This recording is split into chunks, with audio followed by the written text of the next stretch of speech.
High,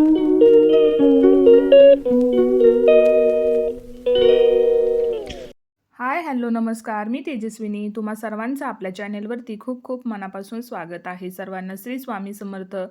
I hope की तुम्ही सगळेजण मस्त आणि मजेत असाल. स्वामी महाराज तुम्हा सर्वांच्या मनातल्या चांगल्या इच्छा पूर्ण करू देत, अशीच स्वामींच्या चरणी प्रार्थना करते. तर आजचा जो ब्लॉग आहे तो शेवटपर्यंत नक्की बघा आणि जर तुम्हाला आवडला असेल तर चॅनेलला लाईक, शेअर आणि सबस्क्राईब करायला मात्र विसरू नका. तर आज मी तुमच्यासोबत ना, तुम्ही घर बसल्या काय बिझनेस करू शकता, तर त्या थोड्या आयडियाज ज्या आहेत तर त्या मी तुमच्यासोबत शेअर करणार आहे. कारण की बऱ्याचदा कसं होतं, गृहिणी ज्या आहेत ना, तर त्या दिवसभर घरी सतत काही ना काहीतरी कामे जी आहेत ना, तर ती त्यांची चालूच असतात. पण आजकालच्या ज्या म्हणजे गृहिणी आहेत ना, तर त्या भरपूर शिकलेल्या आहेत. आता ज्या वर्किंग वुमन आहेत किंवा ज्या घरीच बसून काहीतरी कामे करतात, तर अशा बऱ्याच जणी आहेत. पण अशा पण काही जणी आहेत की ज्यांना खरंच काहीतरी करायचं आहे घरात बसून, पण त्यांना काही पर्याय वगैरे शोधता येत नाहीत, असं सुद्धा बऱ्याचदा होतं. तर आता माझ्याकडे ज्या काही आयडियाज आहेत तर त्या मी तुमच्यासोबत शेअर करणार आहे आणि त्याचा जर तुम्हाला फायदा झाला असेल तर ते सुद्धा तुम्ही मला कमेंटमध्ये नक्कीच सांगा. तर सगळ्यात पहिल्यांदा म्हणजे ना, जर गृहिणींना जर खरंच काहीतरी मनापासून करायची इच्छा असेल ना, तर थोडीशी मेहनत ही घ्यावीच लागते. घर बसल्या तुम्हाला कोणीही पैसे आणून देणार नाही किंवा घर बसल्या तुम्हाला कोणत्याही गोष्टी उपलब्ध होत नाहीत. तुम्हाला काय करायचं आहे ना, तर ते स्वतःलाच ठरवावं लागतं आणि शून्यातूनच प्रत्येकाची सुरुवात होते. कोणीही लगेच आज ठरवलं आणि उद्या ती व्यक्ती मोठी झाली किंवा ती व्यक्ती जास्त पैसे कमवायला लागली असं काहीही नसतं. शून्यातूनच माणसाची सुरुवात होते. तर आता घर बसल्या तुम्ही काय करू शकता, तर बरेच ऑप्शन असतात. म्हणजे तुमचं घर वगैरे सांभाळून सुद्धा तुम्ही बऱ्याच गोष्टी ज्या आहेत ना, तर त्या करू शकता. जसं की तुम्ही घरगुती क्लासेस घेऊ शकता. आता लहान मुलांचे सुद्धा घेऊ शकता आणि जर तुम्हाला खरंच नॉलेज असेल तर तुम्ही मोठ्या मुलांचे सुद्धा क्लासेस जे आहेत ना, तर ते घर बसल्या घेऊ शकता. त्यानंतरनं बरेचदा कसं होतं बघा, आता ज्या वर्किंग वुमन आहेत ना, तर त्यांची मुलं लहान असली की त्यांना सांभाळण्यासाठी घरी कोणीही नसतं. तर मग त्यांना कोणीतरी असं पाहिजेलं असतं की जे त्यांच्या मुलांची व्यवस्थित काळजी घेतील. तर त्यासाठी तुम्ही काय करू शकता, डे केअर सेंटर जे आहे ना, तर ते घेऊ शकता. म्हणजे तुम्ही त्यांच्या मुलांना जे आहे ना, तर ते सांभाळू शकता. आणि कसं वर्किंग वुमन आहेत तर बऱ्याच आहेत, तर त्याच्यामुळे ना तुम्हाला सुद्धा त्याचा बराचसा फायदा जो आहे ना, तर तो होऊ शकतो. त्यानंतर मग जर तुम्हाला पार्लरचे कोर्सेस करायचे असतील तर ते करू तुम्हाला जर घरगुती जर काही पदार्थ वगैरे बनवायला येत असतील, जसे की केक म्हणा किंवा बिस्किट वगैरे म्हणा, तर तुम्ही घरगुती सुद्धा बेकरीचा जो व्यवसाय आहे ना, तर तो करू शकता. त्यानंतरनं तुम्हाला जर फिरण्याविषयी जास्त माहिती असेल तर तुम्ही ट्रॅव्हल एजंट म्हणून सुद्धा काम करू शकता.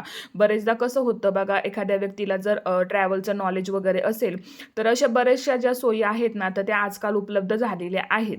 तर ते सुद्धा तुम्ही करू शकता. त्यानंतरनं जर तुम्हाला तुमची फिटनेस चांगली असेल, तुम्ही स्वतः फिट अँड फाईन जर असाल ना, तर तुम्ही योगा ट्रेनर म्हणून सुद्धा काम करू शकता. आणि आजकाल तर काय झाले ना, ऑनलाईन घर बसल्या सुद्धा योगाचे जे क्लासेस आहेत ना, तर ते चालू झालेले आहेत. तर ते सुद्धा तुम्ही करू शकता. त्यानंतरनं शिवणकाम. आता जर तुम्हाला ब्लाऊज किंवा वर्क वगैरे येत असेल, तर तुम्ही ते सुद्धा करू शकता. आणि आजकाल तर काय झालंय ना, जे वर्कचे जे ब्लाऊज असतात ना, तर ते खूप महाग असतात. म्हणजे तुम्ही एखादा ब्लाऊज शिवायला जर दिला ना, तर त्याची सुद्धा शिलाई 2,000 ते 3,000 रुपये जी आहे ना, तर ती आता सध्या चालू आहे. आणि त्याचे क्लासेससुद्धा असतात. 2-3 महिन्याचा क्लास असतो त्याचा आणि त्यानंतरनं तुम्ही ते घरगुतीसुद्धा ते ब्लाऊज जे आहेत ना, तर ते डिझाईन करून देऊ शकता. त्यानंतरनं घरीसुद्धा बघा, बऱ्याचदा बघा कसं होतं, लेडीजला मेणबत्त्या घरच्या घरी तयार करून करून देण्याचं सुद्धा क्लासेस चालू असतात किंवा त्यांना आधी थोडंसं शिकवलं जातं आणि त्यानंतरनं मग त्या त्यांच्या घरूनच मेणबत्ती तयार करून देतात किंवा अगरबत्ती तयार करून देतात. म्हणजे आधी त्यांना त्या गोष्टी ज्या आहेत ना, तर त्या शिकवल्या जातात. किंवा बचत गटामधून सुद्धा तुम्ही बघू शकता, तुम्हाला या ज्या गोष्टी आहेत ना, तर त्या घर बसल्या शिकवल्या जातात. म्हणजे तुम्ही जर बचत गट चालवत असाल तर तुम्हाला किंवा तुम्ही त्यामध्ये सहभागी जरी असाल ना, तरी सुद्धा तुम्हाला या गोष्टींचं नॉलेज दिलं जातं किंवा ते थोडक्यात तुम्हाला शिकवलं जातं. त्याचे क्लासेस दिले जातात आधी 2 ते 3 दिवस, की हे कसं तयार होतं किंवा याची पॅकेजिंग तुम्ही कशी करू शकता. आणि घर बसल्या सुद्धा तुम्हाला त्या गोष्टींचा जो आहे ना, तर या गोष्टींचा तुम्हाला लाभ होतो. त्यानंतरनं बरेचदा कसं होतं बघा, आता ऑनलाईन शॉपिंग जी आहे ना, ती भरपूर लोकं करतात. जास्त करून लोकं आहे ना, बाहेर दुकानात जाऊन कपडे वगैरे खरेदी करणं पसंत करत नाही. तर तुम्ही मोबाईलवरून सुद्धा ऑनलाईन शॉपिंग जे आहे ना, तर त्याचे सुद्धा अ, म्हणजे आपण म्हणतो ना, की ते कपडेसुद्धा तुम्ही घरबसल्या विकू शकता. जर तुम्ही तुमच्या WhatsAppच्या स्टेटसवरती हे जे फोटोज आहेत ना, कपड्यांचे म्हणा किंवा दागिन्यांचे म्हणा किंवा लेडीजला जे काही लागतं किंवा गळ्यातले, कानातले असे भरपूर ॲप आहेत बघा. तुम्ही ते मोबाईलवरती जर तुम्ही तुमच्या स्टेटसला ठेवले, तर जर एखाद्या व्यक्तीला ते आवडलं असेल, तर ते खरेदी करण्यासाठी तुम्हाला नक्कीच विचारतात. त्यानंतरनं तुम्ही जर तुम्हाला गाणी वगैरे म्हणायला आवडत असेल किंवा तुमचा गळा जर चांगला असेल गाणी म्हणण्यासाठी, तर तुम्ही संगीताच्या सुद्धा शिकवणी ज्या आहेत ना, तर त्या देऊ शकता. आणि जर कोणाला डान्स करायला आवडत असेल किंवा कोणाला गिटार वाजवायला येत असेल, तर प्रत्येकाच्यात काही ना काहीतरी कला ही असतेच असते. तर त्याच्यामुळे जर तुम्हाला याच्यातली कोणतीही गोष्ट जर तुम्हाला जमत असेल, तर त्याचे सुद्धा तुम्ही क्लासेस जे आहेत ना, तर ते देऊ शकता. त्यानंतरनं टिफिन सर्व्हिस देऊ शकता. तर आजकाल कसं झालंय, बरेचशी बाहेरच्या गावातील मुलं आहेत ना, शिकण्यासाठी बाहेर जातात.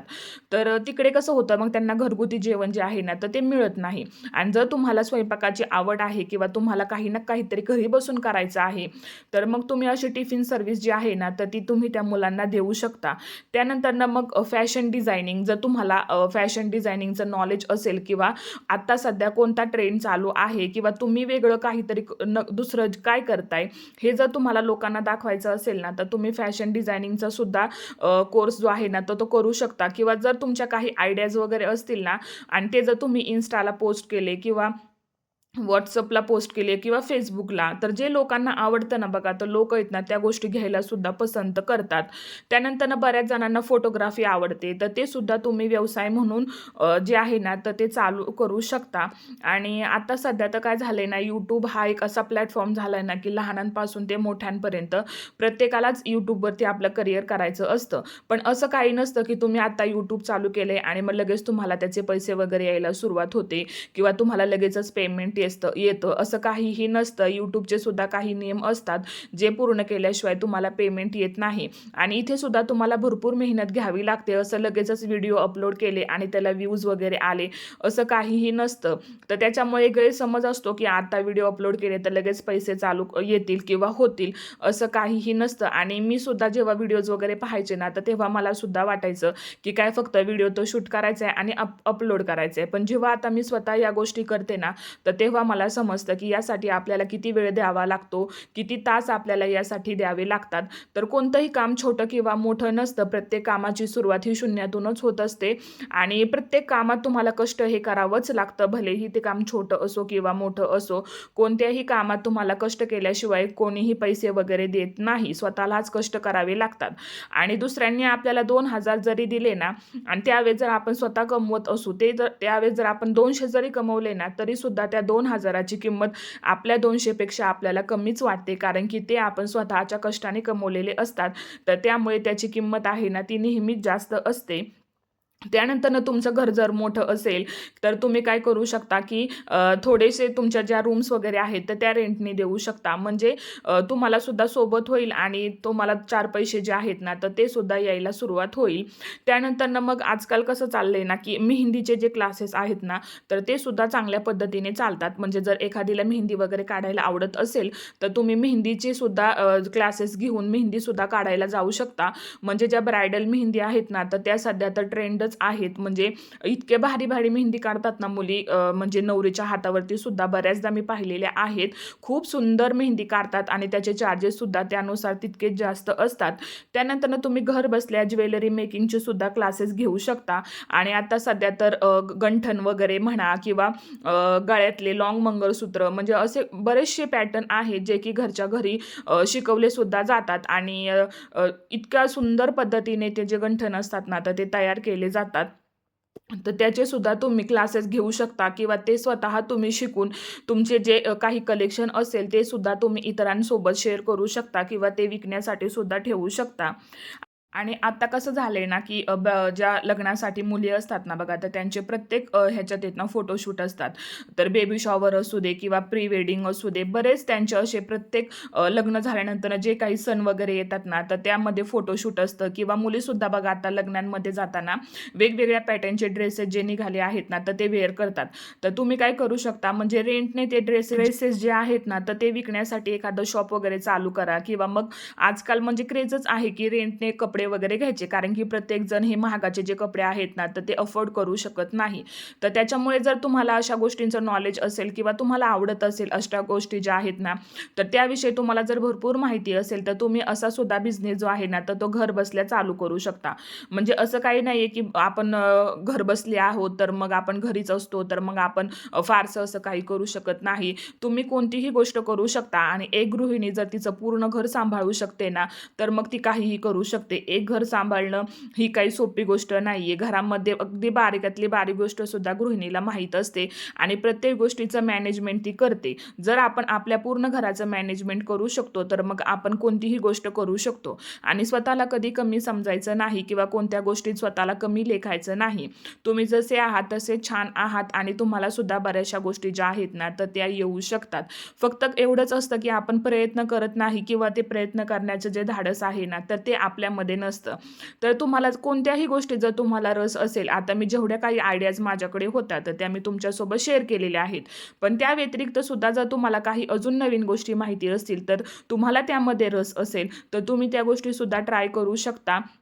घर बसल्या तुम्हाला अशा गोष्टी ज्या आहेत ना, तर त्या करायच्या असतील ना, आपली मुलं सांभाळून, घर सांभाळून, जर तुम्हाला कशामध्ये इंटरेस्ट असेल, तर ते तुम्ही नक्कीच ट्राय करा. आणि प्रत्येक गृहिणीने आहेत ना, स्वतःचं काही ना काहीतरी करायलाच हवं. तर असं काही नाहीये, की आत्ता चालू केलं आणि लगेचच आपल्याला पेमेंट येणार आहे. प्रत्येक गोष्टीत तुम्हाला मेहनत ही घ्यावीच लागते आणि सुरुवात ही नेहमी शून्यातूनच होते.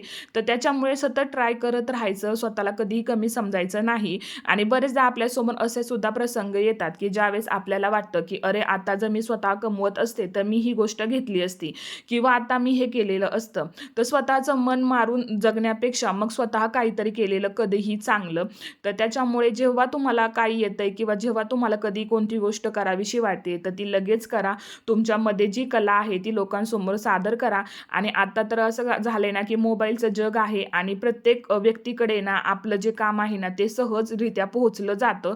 तर त्यामुळे आहेत ना, तुम्हाला जास्त मेहनतसुद्धा घ्यावी लागत नाही. बरेचसे ऑप्शन आहेत मोबाईलमध्ये, की प्रत्येक घराघरामध्ये आहेत ना, तुमची जी काही कला आहे ना, ती लोकांपर्यंत पोहोचवली जाते आणि याचा तुम्ही फायदा करून घेतला पाहिजे. प्रत्येक गृहिणीने काही ना काहीतरी केलंच पाहिजे. घर तर सगळेजण सांभाळतात, तर त्याच्याबरोबर त्याच्या जोडीला जर आपण स्वतः 4 पैसे जर कमवत असू आणि जर आपल्यामध्ये ती कला आहे, तर मग त्याचा फायदा आपण का घेऊ नये? तर तुम्हाला जे करायचं आहे ते तुम्ही करा. काम छोटं असो किंवा मोठं असो. तुम्हाला जर ते आवडत असेल आणि जर तुम्हाला खरंच काहीतरी करायचं असेल, तर तुम्ही आहेत ना, नक्कीच प्रयत्न करा. तुम्हाला जे काही करायचं आहे ना, तर त्याचा तुम्ही फायदा करून घ्या. तर आता तुमच्याशी बोलता-बोलता माझी घरातली सगळी कामं आवरून झाली आणि माझ्या ज्या काही आयडियाज वगैरे होत्या, तर त्यासुद्धा मी तुमच्यासोबत शेअर केल्या. व्हिडिओ आवडला असेल तर चॅनेलला सबस्क्राईब करायला मात्र विसरू नका.